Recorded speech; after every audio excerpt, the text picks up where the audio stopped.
നമസ്കാരം. നിലമ്പൂർ ഉപതെരഞ്ഞെടുപ്പിന് ഇനി വെറും 8 ദിവസങ്ങൾ മാത്രം. ശരിക്കും പറഞ്ഞാൽ കേരള രാഷ്ട്രീയം മൊത്തത്തിൽ ഉറ്റുനോക്കുന്നൊരു പോരാട്ടമാണ് അവിടെ നടക്കുന്നത്. അതെ അതെ, അവസാന ലാപ്പിലെ ഓട്ടം എന്ന് തന്നെ പറയാം. നമ്മൾ ഈ കിട്ടിയ വിവരങ്ങളൊക്കെ നോക്കുമ്പോൾ ലേഖനങ്ങൾ, ഓൺലൈൻ സൈറ്റുകൾ, ആം, കേരള പഞ്ചായത്ത് ഇലക്ഷൻ 2025 ഓൺലൈൻ പോലെയുള്ളവ പ്രചാരണം നല്ല ചൂട് പിടിച്ചിട്ടുണ്ട് അല്ലേ? തീർച്ചയായും. വിവാദങ്ങൾ, പുതിയ കൂട്ടുകെട്ടുകൾ എല്ലാം സജീവമാണ്. ഇതിലേറ്റവും പ്രധാനപ്പെട്ട കാര്യങ്ങൾ എന്തൊക്കെയാണെന്ന് നമുക്ക് നോക്കാം. ശരിയാണ്. അപ്പോ ആദ്യമേ പറയേണ്ടത് ഈ തെരഞ്ഞെടുപ്പിന്റെ ഒരു പ്രാധാന്യം തന്നെയാണെന്ന് തോന്നുന്നു. ഉറപ്പായും. പല രാഷ്ട്രീയ നിരീക്ഷകരും നമ്മൾ നോക്കിയ സ്രോതസ്സുകളും പറയുന്നത് ഈ ഫലം അത് UDFന്റെ മുന്നോട്ടുള്ള പോക്കിനും ഒരുപക്ഷെ 2026 സാധ്യതകൾക്കും ഒരു സൂചന നൽകിയേക്കാമെന്നാണ്. അതുകൊണ്ടാണ് ഇത്ര വാശിയോടെ രണ്ടു കൂട്ടരും ഇറങ്ങിയിരിക്കുന്നത്. അതെ, ഓരോ വോട്ടും പ്രധാനമാണ് എന്ന രീതിയിലാണ് കാര്യങ്ങൾ. സ്ഥാനാർത്ഥികൾക്കുള്ള പിന്തുണയുടെ കാര്യം നോക്കിയാലോ, LDF സ്ഥാനാർത്ഥി M സ്വരാജിന് ചില അപ്രതീക്ഷിത കേന്ദ്രങ്ങളിൽ നിന്ന് പിന്തുണ വരുന്നുണ്ട്. അത് ശ്രദ്ധിച്ചു. ഈ അഖില ഭാരത ഹിന്ദു മഹാസഭയുടെ പിന്തുണ. അതെ, പിണറായി സർക്കാരിന്റെ വികസനം പറഞ്ഞുകൊണ്ടാണ് അവരുടെ സംസ്ഥാന പ്രസിഡന്റ് സ്വാമി ദത്താത്രേയ സായി സ്വരൂപനാഥ് പിന്തുണ പ്രഖ്യാപിച്ചത്. അതൊരു എന്താ പറയുക, ശ്രദ്ധേയമായ നീക്കമാണ്. അതോടൊപ്പം PDPയുടെ പിന്തുണയുമുണ്ട്.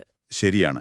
ഈ രണ്ട് പിന്തുണകളും ഒരുമിച്ചു വരുന്നത് രാഷ്ട്രീയമായിട്ട് കൗതുകമുണ്ടാക്കുന്ന ഒന്നാണ്. തീർച്ചയായും. ഈ പിന്തുണകളെക്കുറിച്ച് പലതരം വിശകലനങ്ങൾ വരുന്നുണ്ട്. പിന്നെ സോഷ്യൽ മീഡിയയിലെ ചർച്ചകളും കാണാതിരിക്കാൻ പറ്റില്ല. മമ്മൂട്ടിയുടെ സഹോദരൻ ഇബ്രാഹിംകുട്ടിയുടെ കാര്യം. മുൻ ലീഗ് അനുഭാവിയാണ് അദ്ദേഹം. അദ്ദേഹം സ്വരാജിനെ നാടിനാവശ്യമുള്ള നേതാവ് എന്നൊക്കെ വിശേഷിപ്പിച്ചതൊരു വാർത്തയായി കണ്ടു. പിന്നെ മുഖ്യമന്ത്രി പിണറായി വിജയൻ തന്നെ വീണ്ടും വരുന്നുണ്ട്, ജൂൺ 13, 14, 15 തീയതികളിൽ. അതെ, അത് LDF ക്യാമ്പിന് വലിയൊരു ഊർജം നൽകുമെന്നതിൽ സംശയമില്ല. ഇനി മറുഭാഗത്തേക്ക് നോക്കിയാൽ UDF സ്ഥാനാർത്ഥി ആര്യാടൻ ഷൗക്കത്ത്. അദ്ദേഹത്തിന് വെൽഫെയർ പാർട്ടിയുടെ പിന്തുണയുണ്ട്, ജമാഅത്തെ ഇസ്ലാമിയുടെ രാഷ്ട്രീയ വിഭാഗം. അതെ, ആ പിന്തുണ പ്രഖ്യാപിച്ചിട്ടുണ്ട്. അതോടൊപ്പം ഒരു ദേശീയ ശ്രദ്ധ കിട്ടാൻ സാധ്യതയുള്ളൊരു കാര്യം പ്രിയങ്ക ഗാന്ധിയുടെ വരവാണ്, ജൂൺ 14. വയനാട് MP എന്ന നിലയിലും കോൺഗ്രസ് നേതാവ് എന്ന നിലയിലും അവരുടെ വരവിന് പ്രാധാന്യമുണ്ട്. റോഡ് ഷോയും പൊതുസമ്മേളനമൊക്കെ പ്ലാൻ ചെയ്തിട്ടുണ്ട്. UDF ക്യാമ്പിൽ വലിയ പ്രതീക്ഷ നൽകുന്ന കാര്യങ്ങളാണവ.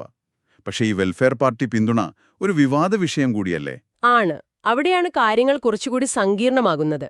കാരണം ഈ പിന്തുണകൾ നേട്ടങ്ങൾക്കൊപ്പം ചിലപ്പോൾ തിരിച്ചടികൾക്കും സാധ്യതയുണ്ടാക്കാമെന്ന ചർച്ചകൾ നമ്മൾ കാണുന്നുണ്ട്. ശരിയാണ്. ഇതിനിടയിലേക്കാണ് PV അൻവറിന്റെ ആരോപണങ്ങൾ വരുന്നത്. അത് വളരെ ഗൗരവമുള്ളതാണ്. അതെ, വ്യാപകമായ വോട്ട് കച്ചവടം നടക്കുന്നു എന്നാണ് അദ്ദേഹം പറയുന്നത്. അതും മുഖ്യമന്ത്രിയുടെ മരുമകനുമായി ബന്ധമുള്ള മന്ത്രിമാർക്ക് പങ്കുണ്ട്, കോടികൾ ഒഴുകുന്നു എന്നൊക്കെയാണ് ആരോപണം. തെരഞ്ഞെടുപ്പ് കമ്മീഷന് പരാതി കൊടുക്കുമെന്നും പറഞ്ഞിട്ടുണ്ട്. അതോടൊപ്പം വഴിക്കടവിൽ മരിച്ച വിദ്യാർത്ഥിയുടെ കാര്യവും അദ്ദേഹം ഉന്നയിച്ചു, നഷ്ടപരിഹാരം ആവശ്യപ്പെട്ട്. ഈ ആരോപണങ്ങൾ എത്രത്തോളം ചലനമുണ്ടാക്കുമെന്ന് കാത്തിരുന്ന് കാണണം.